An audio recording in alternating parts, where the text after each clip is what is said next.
Another large barrage of explosions has been reported in northern Gaza in the past hour, with reports that communications and the internet have once again been cut off.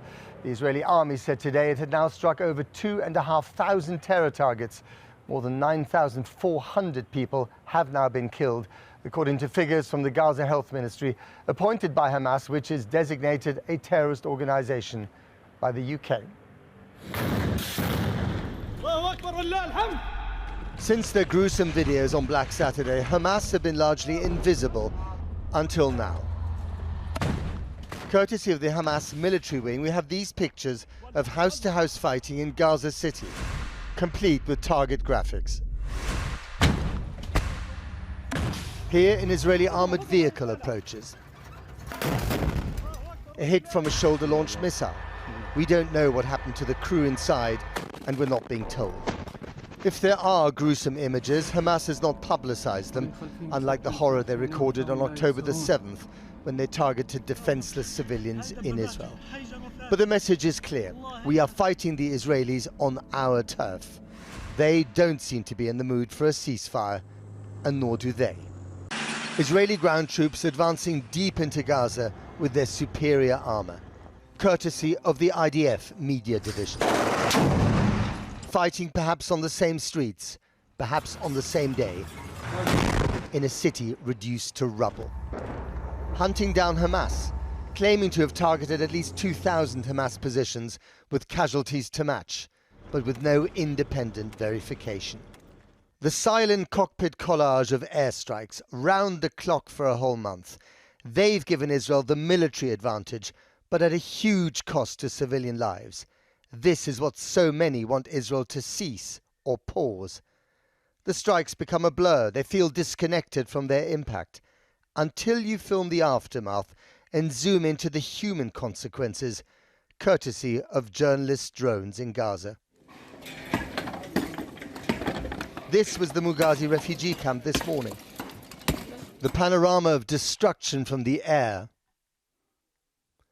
soon becomes the particular of tragedy on the ground. And that unbearable murmur of misery returns. At least 40 dead, according to the Gaza Health Ministry. Israel doesn't deny the number, but says that the presence of Hamas units makes it a legitimate target. What human price victory? It is the question that haunts this war, perhaps any war. And here too, both sides have answers that are unacceptable to the other. Navigating this political moral maze is America's chief diplomat Antony Blinken, flitting around the Middle East. This morning, a surprise visit to Ramallah to talk to the aging president of the Palestinian Authority for the first time in this war. Rumours are that he wants him to help manage Gaza after the war is over. But if there was an election in the West Bank today, chances are that Hamas would win. No wonder they didn't have a press conference afterwards. The people in power here lack the mandate to govern. The people on the streets have the mandate of rage. And no one has a clue what actually might work after the bloodshed ceases. Even more awkward for America's chief diplomat was this welcoming committee in Adana, Turkey, for the final leg of his mission. The US is trying and failing to be an honest broker in a bitterly tribal conflict playing out on the world stage, demanding that everyone, everywhere, pick a side. Emerging from the rubble of Gaza today, she deserves better. And some breaking news tonight. As we come on air, reports of attacks across Israel's northern border with Lebanon. Lebanese media reporting an Israeli strike has killed a grandmother and 3 children in a car. The Lebanese foreign minister said the government would complain to the United Nations. Israel says one Israeli civilian was killed in a missile strike by the armed Hezbollah group. Well, joining me now from Ramallah in the West Bank is Noor Odeh, the former spokesperson to the Palestinian Authority. Noor, it's good to have you back on the programme. Let's start, first of all, with this visit by Antony Blinken in Ramallah to see Abu Mazen, the Palestinian Authority president. How significant was it that he finally got to see him in person? Well, politically, the picture was important that Antony Blinken, who was visiting all sorts of capitals in the region, had to come and speak to the Palestinian president. This was an unpopular visit as far as the public opinion is concerned, and there were marches in the street demanding that he not be received. Having said that, we didn't really hear a lot from official sources about what actually was discussed in those meetings. One can guess that these were very uncomfortable conversations, and there was an attempt to, reaffirm nuance. That any discussion about the day after would have to be in the context of a wider political solution, that this is not about just managing Palestinians while they remain languishing under occupation without a political horizon. So, but that's really as far as we got in terms of information. Indeed. I mean, there was no press conference afterwards, which is frustrating for all of us, trying to get more information out of both sides. But also this idea, and I think you touched on it, that Abu Mazen or the Palestinian Authority would help to run the Gaza Strip, where they are not popular at all, or certainly weren't before the war started, as long as Israel sticks to a genuine commitment to the two-state solution. But that is very much a round peg in a square peg in a round hole, isn't it, at the moment? It sure is. I mean, right now, I'm not sure what the end game for the U.S. is, to be honest. I feel like Anthony Blinken is kind of making it up as he goes along, because the Israelis aren't clear about what their end game is. We hear Israeli officials talking about decimating Gaza. We hear Israeli officials talking about getting rid of the entire population of Gaza, of building settlements once again in Gaza. Of all sorts of nightmarish scenarios as far as Palestinians are concerned. And we hear about the day after and having the PA go over there as if nothing had happened, as if it's easy to just pick up the slack, receive a disaster zone that has been turned uninhabitable, and things can, move along. And that's very detached from the truth. It's the real problem here that on both sides, on the Palestinian side and on the Israeli side, there are leaders that no longer have a mandate, and therefore there's no real leadership, which is what you need in order to bring about some kind of solution. I think that is a very important chunk of the problem. Another dimension of the problem is that the Biden administration is not interested in having a revitalized representative Palestinian polity. They want to deal with those they're comfortable dealing with, and they don't want to hear about Palestinian dialogue or Palestinian unity or Palestinian elections.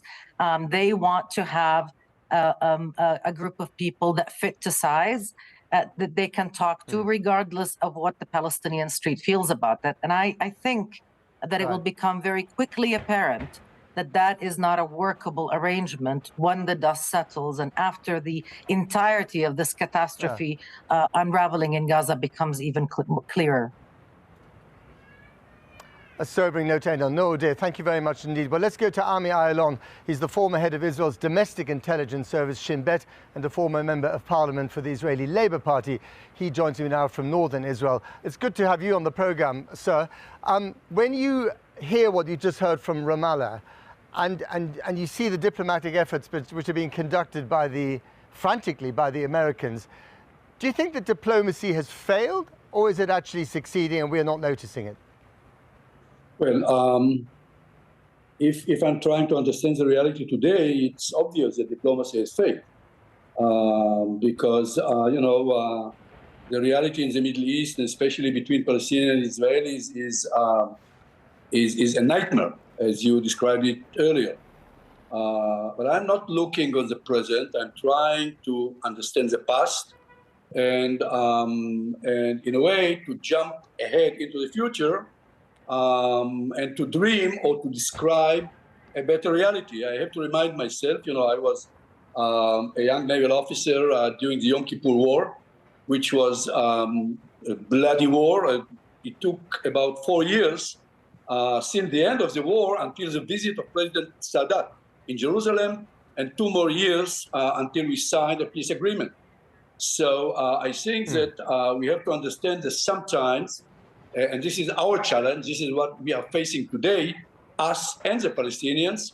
And the question is whether we can create, whether we can identify the opportunity which, the way I understand it, is in a way ahead of us.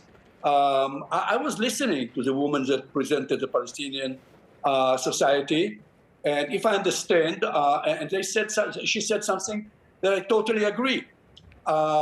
We cannot create a better future until we shall understand the concept, and the concept of the future is to create a better political horizon for both of us.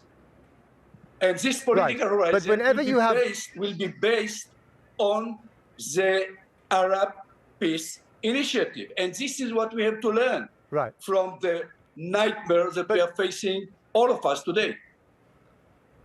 Right, but whenever you've had courageous political leaders in this part of the world who genuinely advance the cause of peace, you know, whether it's Anwar Sadat or Yitzhak Rabin, they end up getting assassinated by extremists on their own side.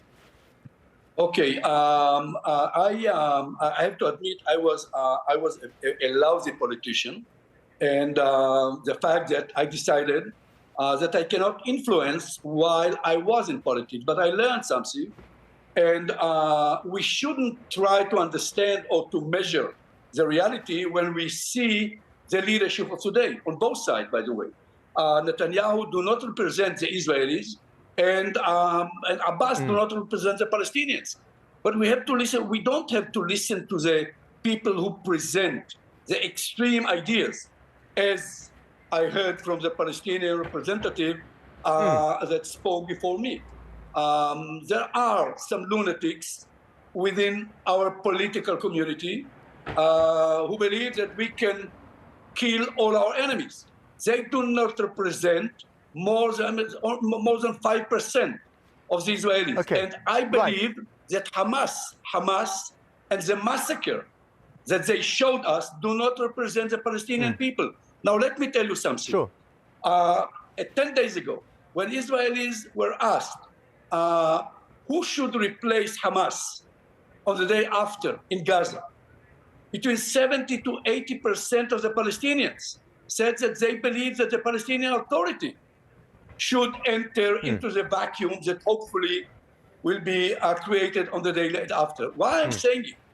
Because you have to understand that a month ago, you couldn't hear Israelis who would tell you the same. Okay, all right, we've got no time left, so a quick question and a one-word answer. Is Bibi Netanyahu the man who could lead this country to a better and more peaceful solution, yes or no? No. Okay, we'll leave it there. Bibi Netanyahu is over. That's it, that's all we have time for. I'm sorry, we're going to leave it there. Ami Aylon, thank you very much. In power the moment that this battle is over. Okay, got to leave it. Thank you, Ami Aylon. Thank you so much for joining us.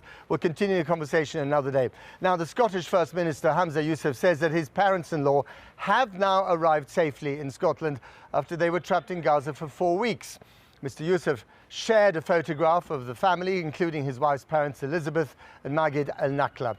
They were among a group of British nationals allowed to leave through the Rafah crossing into Egypt on Friday morning. Now, they went to a music festival to celebrate friends, love and infinite freedom, only to find themselves in the midst of a massacre. Some 270 people were killed and an unknown number injured and taken hostage when Hamas attacked the Supernova Trance Music Festival 3 miles from Israel's border with Gaza on October the 7th. The young people who endured hours under fire and saw their friends killed and kidnapped are only now beginning to process that trauma and the consequences for themselves personally, for Israel and for Gaza. The 3 survivors spoke to our international editor, Lindsay Hilsum. Watch. We were dancing, and those seconds of being so unbelievably happy and safe and feel all the love, and then half a second after that, you are running for your life. I was so exhausted and so terrified. And then, because it's like a desert, so it's very open, there is no place to hide, but we found this place and we saw some like bushes and herbs. So we just like crawled inside, tried to cover ourselves with leaves. And we stayed there for 6 hours. He's comforting you. Yeah, Yeah. he can sense that we Yeah. need it. You feel scared? Moment? I feel scared all the time. I honestly, I feel like I've already, in a way, I feel like I've died. I know it's not fair to say because there are people who didn't make it, but it feels like being a ghost. When it happened, like 2 times I ran and stopped because I didn't believe that this actually happened. So now I feel like everything could happen. Like for me, it's make logic that terrorists will come from there and shoot me right now. I think a lot of the people that have been there feel it's like a miracle because there's no way. Like they have a picture of the white tents with all of the bodies. I've been there when they started shooting, so all of the people that is dead now over there, that they got murdered, I could have been one of them. If I didn't do this, I'll probably be dead. If I didn't do that, I'm probably be dead. So you can imagine yourself dying over and over and over again. It's the experience of a lot of survival. Like we go back and we try to like replay like everything that we did. We understand that every decision that we made was Critical. yeah, it was. Tell me, what helps? Does anything help?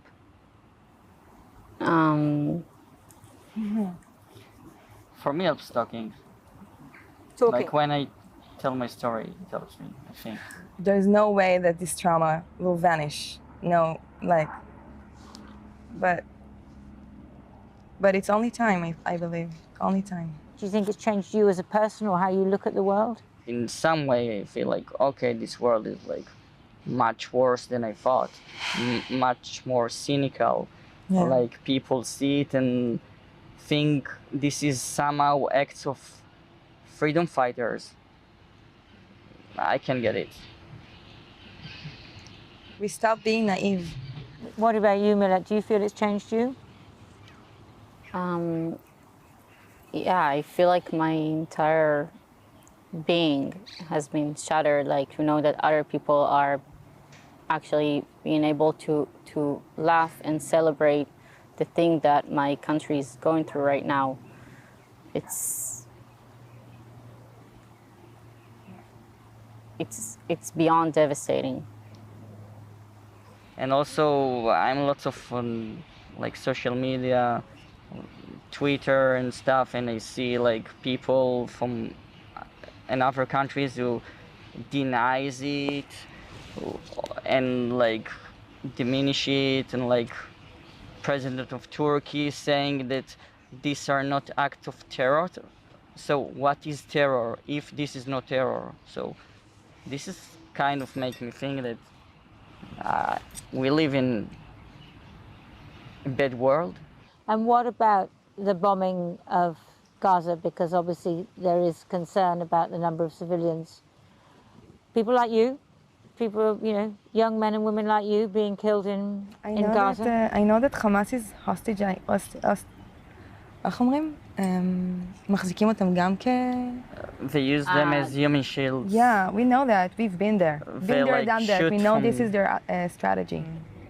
We're not the only the good side. We know that the bombing in Gaza, it's not. It's horrifying. Yeah, I really don't want kids and women and good people that are against Hamas will die. But if you are with Hamas and you do believe in their way, how do you want us to handle this? Like they're butchers of people. Like it's not a revenge; it's the reality. We really don't know what to do. People don't understand, like, what options do we have, honestly? Like, the innocent people are going to get killed no matter what we're going to do. It's the way it is when there is a terror organization that is active. That's that. Is there another way? No, unfortunately, no. Like, if our army were just going inside without bombing first, we would have lots of casualties, and we had enough casualties on October 7th. Yeah.